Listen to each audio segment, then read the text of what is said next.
सभी को मेरा नमस्कार। आज मैं एक बहुत महत्वपूर्ण विषय पे चर्चा करना चाहता हूँ। देश के कर्णधार और हमारे जो जनता है, जनता जनार्दन है, और जो हमारे पब्लिक रिप्रेजेंटेटिव हैं और प्रधानमंत्री और उनके कैबिनेट के सदस्य और समस्त राज्यों के मुख्यमंत्रियों से मेरा एक बहुत महत्वपूर्ण विषय पर ये आग्रह है कि अब समय आ गया है कि हम law and order centric administration से एक natural resource and environmental oriented management की तरफ आगे बढ़ें।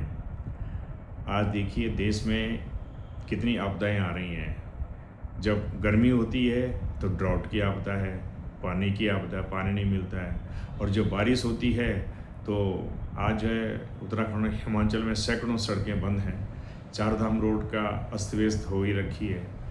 और इस तरह से क्लाइमेट चेंज के कारण जो आपदाएं आ रही हैं, और इन सब के होने के साथ साथ हमको ये देखना होगा कि हमारे जंगलों की रख रखाव में हम लोग आज किस स्तर पे पहुँचे हैं। अभी 5 तारीख मई को मैंने एक आर्टिकल लिखा था कि forgotten martyrs of the forest department. मैं आज इस विषय पे इस इशू को इसलिए देश के सामने रख रहा हूँ कि जंगलों की रक्षा करना, हमारे देश में जो जंगल 81 मिलियन हेक्टेयर का हम ट्री और फॉरेस्ट कवर की बात करते हैं, तो अगर आप ज़मीनी स्तर पर जाएं, प्लांटेशन ठीक है, प्लांटेशन में हम कहते हैं भाई हमारा इतना ट्री कवर और फॉरेस्ट कवर बढ़ गया है। अगर आप नेट रीजनरेशन पे जाएं, हम कहते हैं हमारा इतना कार्बन स्टोरेज हो गया है, लेकिन जो नेट रीजनरेशन जो हमारा जो नेचुरल फॉरेस्ट है, जो फॉरेस्ट हमारे 450 60 70 जो रिवर्स हैं और रिवुलेट्स हैं, वो जो मिलकर के हमारे देश की इंडो गंगेटिक प्लेन की जो ग्रीनरी है उसको बचाए रखे हुए हैं।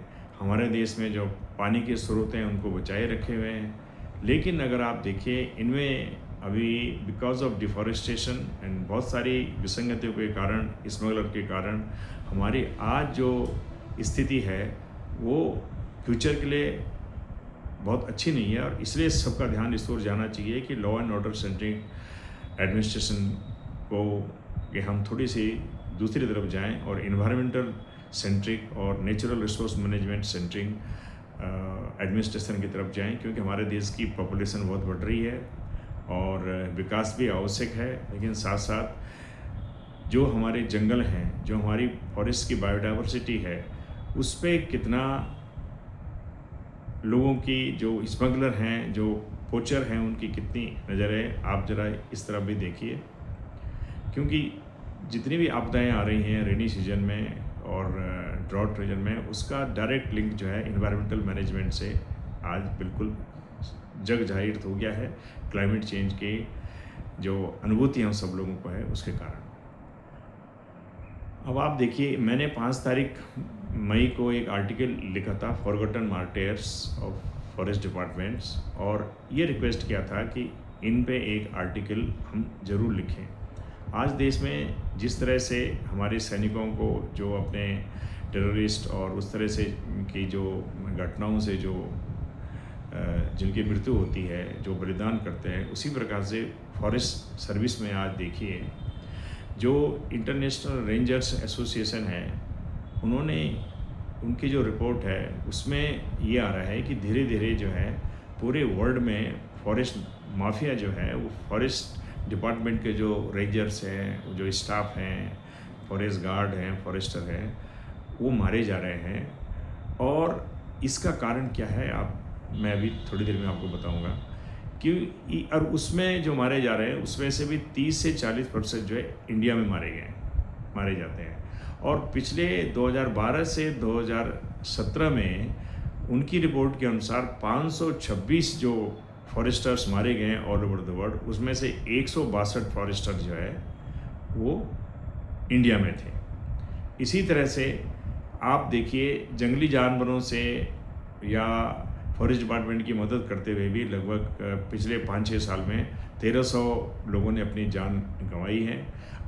अकेले उत्तराखंड में 40 लोगों की 2025 में लेपर्ड से उनकी डेथ हुई है और 72 लोगों को जो है भालुओं ने अटैक किया है।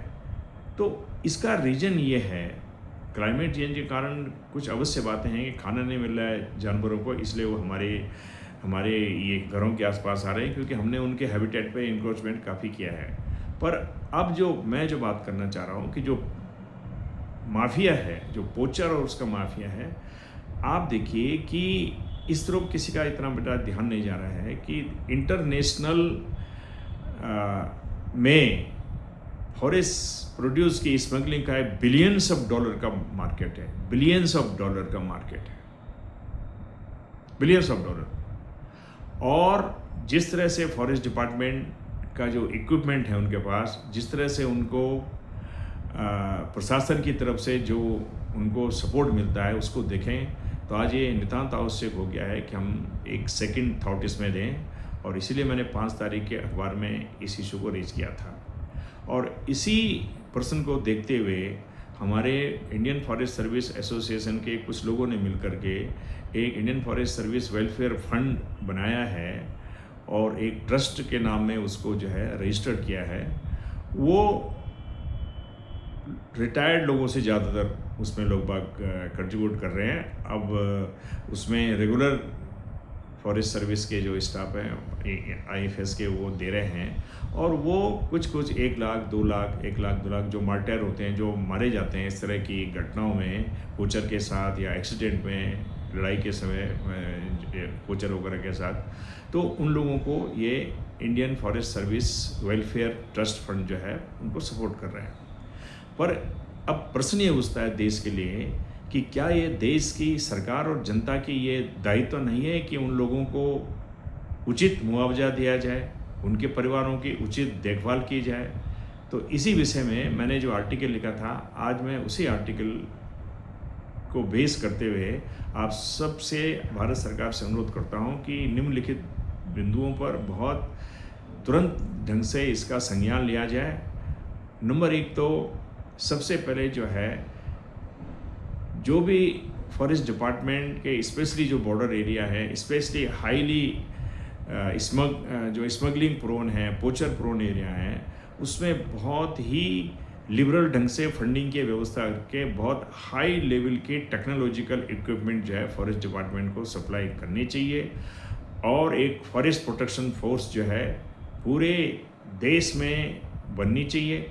और मैं तो कहूँगा कि राज्य सरकारें तो नहीं कर पाती हैं अभी, तो एक फॉरेस्ट डिपार्टमेंट को, सेंट्रल गवर्नमेंट को, इसमें एक स्टेट गवर्नमेंट को एक स्पेशल स्कीम बना करके, जैसे रिजर्व बटालियन बनाई जाती हैं स्टेट में, उसी प्रकार की फॉरेस्ट प्रोटेक्शन फोर्स का बनाना चाहिए। उनके पास ड्रोन होने चाहिए, उनके पास वेल इक्विप्ड हथियार होने चाहिए।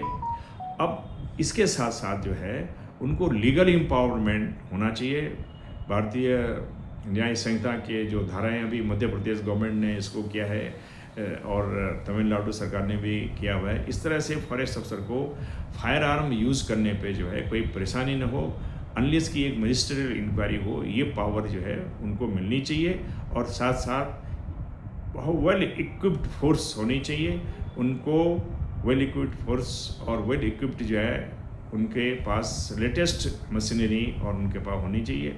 और ये केवल प्रोटेक्शन में, केवल माफिया को लड़ने के लिए नहीं होती है, फॉरेस्ट फायर के मैनेजमेंट के लिए भी इस तरह के लेटेस्ट इक्विपमेंट वगैरह हमारे पास होने चाहिए, ताकि हम जनता के को भी इसके लिए तैयार करें। फॉरेस्ट फायर के लिए तो स्पेशली हमको ग्राम पंचायतों को और जो हमारी JFM कमिटीज़ हैं, फॉरेस्ट राइट कमिटीज़ के जो बेनिफिशरी हैं, उन सबको ट्रेंड करना चाहिए और उनको थोड़ा सा सीड मनी जरूर हमको देना चाहिए। और उनकी ट्रेनिंग ऐसी होनी चाहिए कि फॉरेस्ट फायर को कैसे बुझाया जाए। ये तो 2 बातें होगी फॉरेस्ट प्रोटेक्शन की जो इंफ्रास्ट्रक्चर के लिए करने के लिए। अब सबसे बड़ी बात ये आती है कि जो भी फॉरेस्ट के मार्टेयर हो जाते हैं उनको क्या मिलता है। उनको कुछ भी, आज वो बिल्कुल उनके जो परिवार है बेसहारा हो जाते हैं। इसलिए मेरा ये अनुरोध है भारत सरकार से कि 1 करोड़ रुपए का मिनिमम उनको एक x gratia grant immediately 50 lakh रुपए पहले देना चाहिए और 1 करोड़ की ग्रांट उनको मिलनी चाहिए। इसके लिए एक स्कीम जो है पर्यावरण और वन मंत्रालय के मंत्री से मैं निवेदन करूंगा ये बनाई जाए, और उसके बाद उनको पूर्ण लास्ट पे ड्रॉन जो है उनके जब तक कि वो रिटायर न हों तब तक उनके परिवार को दिया जाए। अन्यथा परिवार के उनके एक व्यक्ति को कंपलसरी नियुक्ति दी जाए और ताकि उनके परिवार की देखभाल हो। इस तरह की अगर हमने उनकी देखभाल की तो फिर उसके बाद जो है लोग बाग फॉरेस्ट सर्विस में जो हमारे जो गार्ड एंड फॉरेस्टर हैं उसमें आने को ज़्यादा उत्सुक होंगे। अभी सबसे पहले लोग पुलिस में जाना चाहते हैं, उसके बाद पैरामिलिट्री फोर्सेस में, और सबसे लास्ट में जो है फॉरेस्ट में जब नौकरी नहीं मिलती है तो फिर फॉरेस्ट सर्विस में जो है गार्ड या फॉरेस्ट बनते हैं और रेंजर। तो इस तरह से मेरा अनुरोध है कि फॉरेस्ट के जो मार्टेयर हैं, फॉरेस्ट के जो गार्ड और फॉरेस्टर फील्ड स्टाफ है, और जो डिसेबिलिटी जिनकी हो गई है परमानेंट, उनको भी उसी तरह से ट्रीट करना चाहिए। जैसे कि मैंने अभी इसके लिए एक सजेशन दिया है कि ऐसा करें।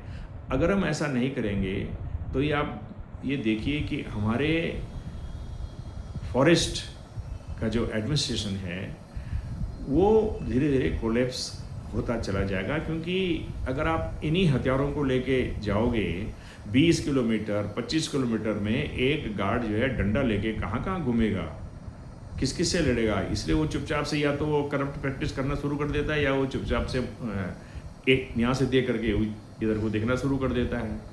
तो हमारे जो बायोडाइवर्सिटी, हम बहुत खुश हो जाते हैं कि टाइगर इतने हो गए और हमने ये कर दिया, पर आपने अगर फॉरेस्ट सर्वे ऑफ इंडिया की रिपोर्ट देखेंगे तो केवल 48% नेचुरल फॉरेस्ट में ही एडिक्वेट रीजनरेशन है। तो मेरा तो ये अनुरोध है भारत सरकार से और जितने भी पार्लियामेंट में जो एमपी हैं इनको एक स्पेशल एक एक्ट इसमें बनाना चाहिए, forest field staff protection and compensation act बना करके उसका एक राष्ट्रीय लेवल में एक फंड तैयार किया जाए। और इसमें बहुत ज़्यादा फंड की ज़रूरत नहीं पड़ेगी। साल भर में अगर आपने 10 करोड़ भी दे दिए, 20 करोड़ भी दे दिए तो इससे काफ़ी राहत मिलेगी। और हमारे बनों की जो प्रोटेक्शन है, हमारे वाइल्ड लाइफ की जो प्रोटेक्शन है, वो कंजर्वेशन है, उस पर मदद मिलेगी। और साथ साथ इन्वायरमेंटल कंजर्वेशन में क्लाइमेट चेंज को मिटिगेट करने में मदद मिलेगी। अब इसके साथ साथ में लोकल लोग इस तरह की घटनाओं में, जैसे टाइगर ने किसी को मार दिया, लेपर्ड मार ही रहे हैं आजकल पहाड़ों में, बियर ने किया, तो उनको भी एडिक्वेट कंपनसेशन जो है सरकार को उसी प्रकार से देना चाहिए जिस प्रकार से मैं फॉरेस्ट स्टाफ के लिए प्रपोज कर रहा हूँ। आज समय आ गया है कि फॉरेस्ट डिपार्टमेंट को आप एक ये भी डिपार्टमेंट है, येट अनदर डिपार्टमेंट की भावना से न देखा जाए, और जितनी जल्दी हो इस डिपार्टमेंट में काम करने वालों को एक अच्छी इज्जत के साथ जो है उनको वो किया जाए और एक अच्छी लीडरशिप को डेवलप किया जाए। अभी इंडियन फॉरेस्ट सर्विस के मैं देख रहा हूँ ऑफिसरों में बहुत अच्छी लीडरशिप जो है हम नहीं डेवलप कर पा रहे हैं, जबकि हमारे जो यंग फॉरेस्ट अफसर हैं वो बहुत अच्छी ढंग से अपना काम कर रहे हैं। लेकिन जैसे हम सीनियर होते हैं हम ये देख रहे हैं कि कहाँ पे हमारा फ़ायदा होगा, तो उसी तरह से हम, क्योंकि हमारे अंदर इतने गट्स नहीं है कि हम सरकार से किसी तरह से हम जो है बहुत स्ट्रांगली किसी पॉइंट ऑफ व्यू को रखें। तो मेरा तो ये फॉरेस्ट सर्विस की लीडरशिप से ही अनुरोध है कि इसमें कुछ किया जाए। और जो सुप्रीम कोर्ट की जो एक फॉरेस्ट की बेंच है उससे मेरा इस स्पेशल अनुरोध है कि वो बेंच भी काफ़ी मामलों में अभी साइलेंट हो रही है। जैसे फॉरेस्ट राइट एक्ट है, इसमें तो इन्फोर्समेंट का एक साधन हो गया है। ये इकोलॉजिकल सुसाइड हमारी कंट्री में की तरफ हम बढ़ रहे हैं कि अभी 26 साल से जो है हम 25-26 साल से ये तय नहीं कर पा रहे हैं कि किसके साथ हिस्टोरिकल इंजस्टिस हुआ। हिस्टोरिकल इंजस्टिस का मतलब है कि आप आओ, ऑक्युपाई करो, पेड़ काटो, फिर बोलो ग्राम सभा ही वही सब करती है, हाँ जी भाई ये करो। तो हालांकि इस विषय में ज़्यादा डाइग्रेस नहीं करना चाहता हूँ। मैं यही चाहूँगा कि फॉरेस्ट में जो मार्टियर हैं वो इंडियन फॉरेस्ट सर्विस का जो ट्रस्ट है वो नाकाफ़ी है इन सब चीज़ों के लिए। इसमें मैं भारत सरकार से अनुरोध करूंगा कि एक स्कीम के तहत जैसा मैंने सजेशन किया है इसको तुरंत कार्रवाई की जाए और हमारे जो एमपीज़ हैं उनको भी इसको उठाना चाहिए। धन्यवाद।